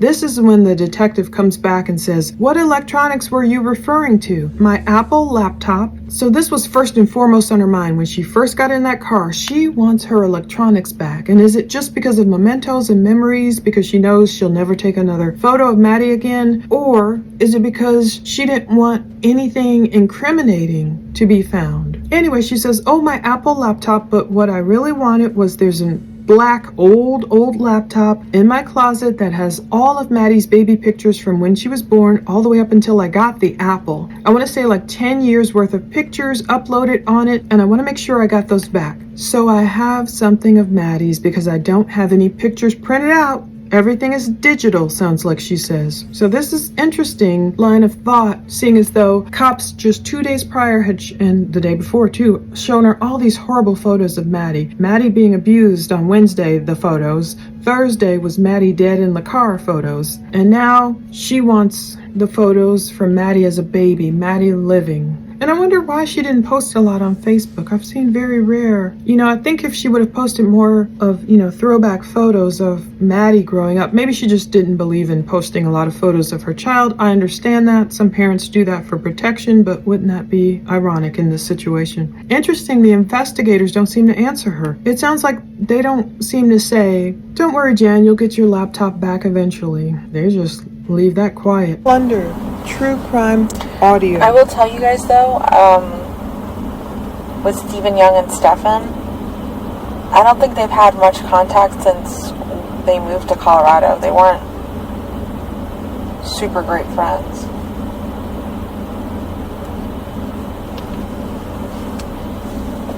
You said they're not super great friends? No. Just a little bit ago you said they played games and hung stuff, out but together and... yeah, a few years ago. But since they moved to Colorado, I don't think they've really talked at all. Hell, I barely spoke to Stephen, honestly.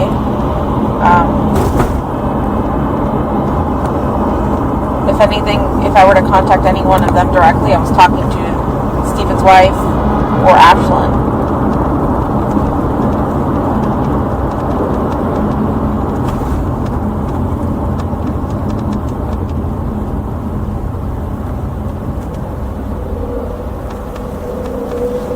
So then why would you guys start contacting Stephen about all of this, and then expect like for a lawyer? You said something about a lawyer. Yeah. So when everything happened, Stephen Young and I got in contact, and he was letting me know he could be any support, any help. If I needed food, if I needed anything, he would come out and help me.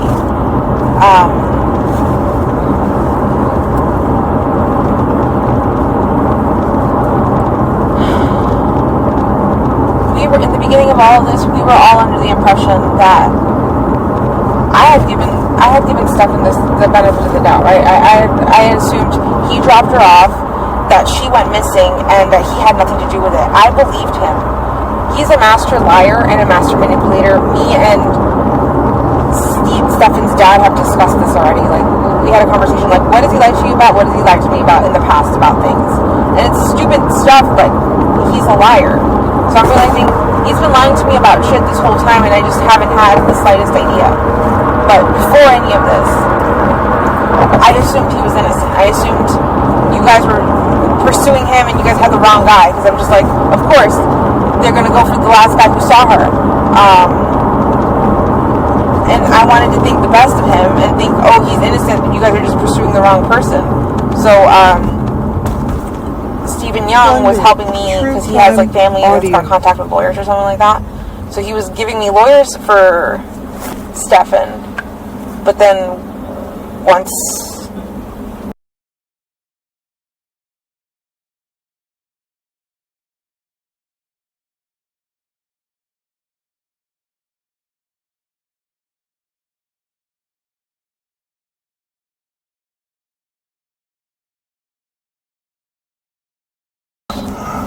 at this point I do. Why do you say that? Because when you guys showed me that picture of her slumped over, she could be asleep or drugged, but if he was driving around and she just disappeared, like that to me feels like he dumped her body somewhere. Where? I don't know. I sent you the name of the stores that I remember him mentioning, him saying that he was gonna visit. But I don't know if he ever made it to them. I don't know. Yeah, I'm assuming he did. He fucking lied about that trip too. I don't think he had his phone with him during that time either. I don't think. It's just everything is too coincidental and way so suspicious. Like, Where do you think he took her? I have no idea. I wish you guys could, like... You don't have one idea in your brain that thinks.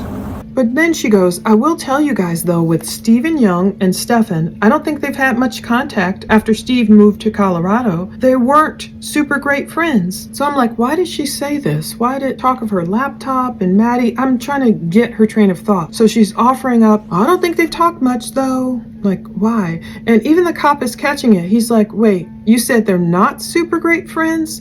He's like, just a few minutes ago, you told me they hung out and played board games and all that stuff. But she's explaining, okay, that was a few years ago. Since Steve moved away, they weren't great friends. I still don't know what she's getting at. She's like, hell, I've barely spoken to Steven. Honestly. She's like, if I were to contact any of them directly, I'd be talking to his wife or his daughter. So then the cops are like, why would you guys start contacting Steven about all of this? You said something about a lawyer? So Jennifer says, yeah, so when everything happens, Steve Young got in contact and, you know, he sounds like a nice guy here. He's like asking her if I needed anything with food, support, anything, he would come out and help me. So there's a very long and pause. Jennifer says in the beginning of all this, we all were under the impression of, and she stopped herself and she says, I gave Stefan the benefit of the doubt about what he told her about dropping Maddie off at school. She assumed Stefan dropped her off and Maddie just went missing and had nothing to do with it. She says, I believed him. I don't know if I believe her. I don't know if she's just trying to convince people, I'm a stupid woman, I believe this ogre of a man, and I had no idea what he was doing to my daughter. Is that the line, the acting role she wants us to believe, or is that truth? The Holy Spirit will lead us all into all truth. But Jennifer is saying Stefan is a master liar and a master manipulator, and she recently had this conversation with Chris Stearns, Stefan's father. Like, what has he lied to you about? What has he lied to me about? In the past, she makes sure to say about things. And she goes, and it's stupid stuff, but he's a liar, and he's been lying to me this whole time, and I just had no idea. He's been lying to me about stupid-ish this whole time. Because before any of this, I wanted to think he was innocent, something like that, Jennifer says, because of course you guys are going to go for the last guy who saw her. Jennifer just assumed law enforcement was looking into Stefan only because he was the last person to see Maddie, and she wanted to believe he had nothing to do with her going missing. Now, in a vacuum, I might believe that, but there's too many red flags. Why would Jennifer put in writing the very last time she claimed she saw her daughter was in person, saw her Monday morning? There's no reason to do that. There's no reason to necessarily misremember the most important day of your life. Anyway, Jennifer says, I wanted to think the best of him and assumed you guys were just pursuing the wrong person, and Steve Young was helping Jennifer because he's got like contacts, families with lawyers or something like that. So then he was giving me lawyers for Stefan, but then once big redaction. So at this point, the report fills in the blanks. It says, Jennifer says, once we showed her the photographs, sexual offense identity redaction, that is when she realized Stefan was guilty. So then they're asking her something and she's like, at this point I do. She must be believing Stefan is guilty, or she must be believing Maddie's dead. She said, because what you guys have shown me, Jennifer sounding upset, of that picture of Maddie slumped over in Stefan's car. She goes, he was driving around and then what? She just disappeared? To me, that feels like he dumped her body. The detective is like, where? He's stoic, he's strong. She's like, I don't know. And then she starts stumbling. I sent you the names of the stores. I remember he said he was going to visit. I don't know if he ever made it to any of them. I'm assuming he did or didn't, she might say. I think she says he effing lied about that trip too. I don't think he had his phone with him during that time either. She goes, I don't think, like everything is too coincidental and way so suspicious. Where do you think he took her? I have no idea. I wish you guys could and then she goes off or silent. There's another redaction. The report says, I asked her what she thought Stefan was. Sexual offense identity redaction. She says, I have no idea. I love this copy goes, you don't have one idea in your brain. Where do you think he took her? I wish you guys could You don't have one idea in your brain that thinks. of where she could be. No, I would tell you. I would so fucking tell you. I want my child back, but I have no idea where he could have taken her. I think I asked you guys for a map, if you guys could show me where around town he drove to see if I could recognize anything familiar, any place familiar, but I think you guys said he drove around too much, so I don't know. We've told you some areas. I think you guys mentioned St. Cloud and 192, but I've never been with him, I don't think, to St. Cloud. We've never done anything in St. Cloud together. I didn't even think he would drive that down there, because everything for the most part that he did was in Orlando by the mall or on 182 somewhere. Which mall? I think the Florida Mall. Florida Mall?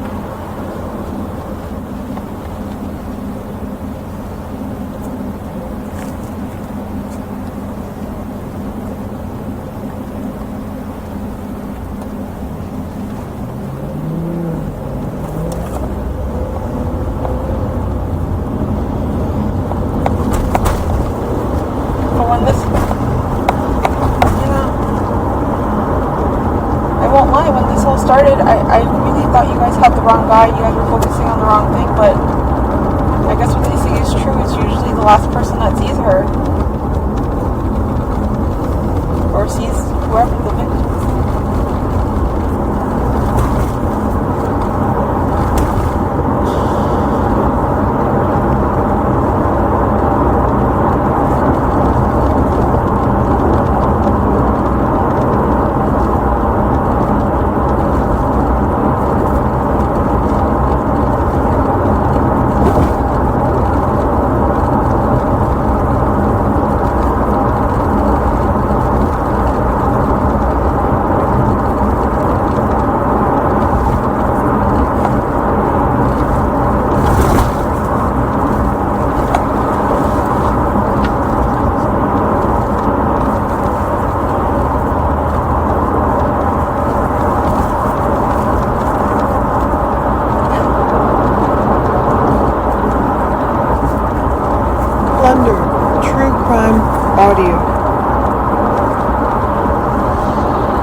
Go front.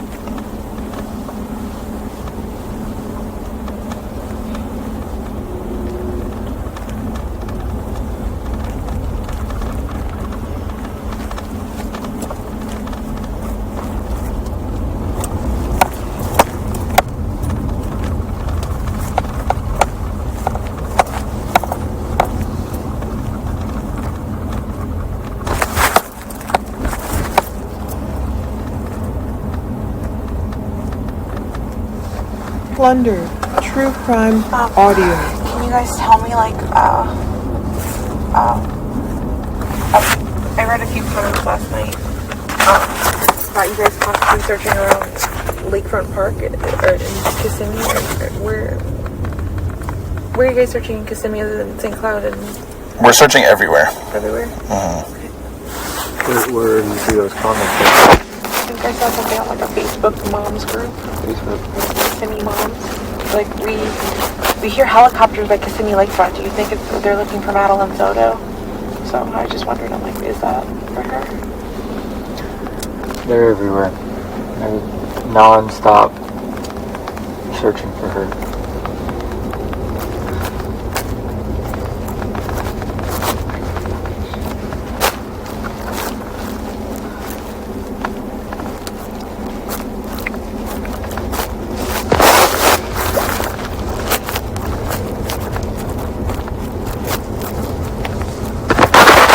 Alright, we're at the sheriff's office.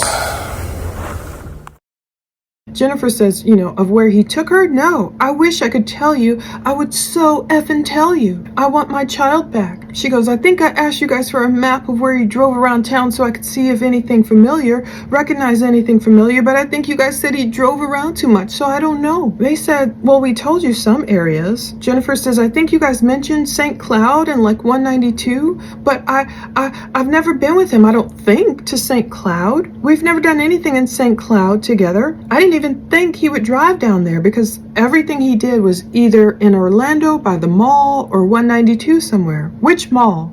I think the Florida Mall. Jennifer repeats, but I won't lie, when this whole thing started, I really thought you guys had the wrong guy and were focusing on the wrong thing. I guess what they say is true. It's usually the last person that sees her or sees whoever the victim is. I think she says there's a very long pause. So obviously they're arriving at the sheriff's office. One officer tells the other one, go to the front. So who's ever driving, he must have told him, go to the front. And then we have Jennifer's last ditch attempt to pull info out of them. Can you guys help me? I read a few comments last night about you guys searching around Lakefront Park in Kissimmee. Where are you guys searching in Kissimmee other than in St. Cloud? They tell Jennifer, we're searching everywhere. We're not going to give you details about our search efforts because they just don't trust her, you can tell. Jennifer talks about, I guess she's reading some comments on a Facebook moms group for Kissimmee moms. She read some comment, we hear helicopters at Kissimmee Lakefront. Do you think they're searching for Madeline Soto? Jennifer uses her daughter's full name there. And she goes, I just wondered, is that for her? They're everywhere, the detective tells her. Non-stop searching for her.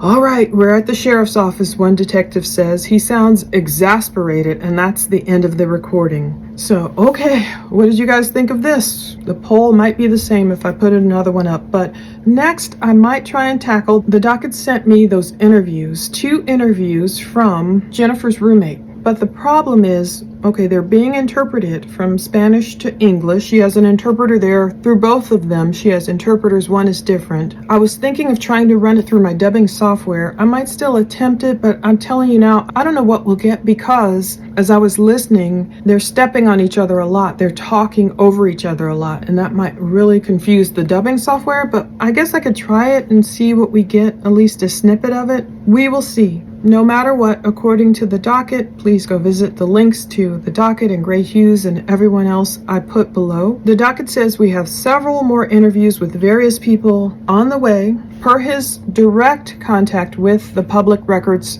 supervisor down there. Oh my God, in Florida, again, I will let you guys, if the docket tells the tale one day of what he had to go through and help and everything he had to do to get these interviews. It was no small feat. And so that's why I appreciate you guys putting up with all the watermarks, the explanations about how we really got them, and just grateful to everyone who is on Patreon listening, who reacts to them, who comments below. Everyone, thank you for all your insight. Let's close with Acts 16:31. And they answered, believe in the Lord Jesus as your personal Savior and entrust yourself to Him, and you will be saved, you and your household, if they also believe. Whew, that's another long one. Thank you so much for watching all these deep dives. It's so fascinating to pick apart Jennifer Soto. Boy, I hope we get more. I really want to see her visually, as I'm sure you guys do too. We're trying our best. We're putting in the requests. The docket is really working so hard above and beyond to bring these to you, to bring them to us. Thank God for collecting the money, putting us together, divine connections, whatever we have to do to get the evidence. And we still wait. We'll see what the hearing is in a month, allegedly October 14th. We'll see what happens. God bless and thank you so much for watching. Take care. Stay tuned.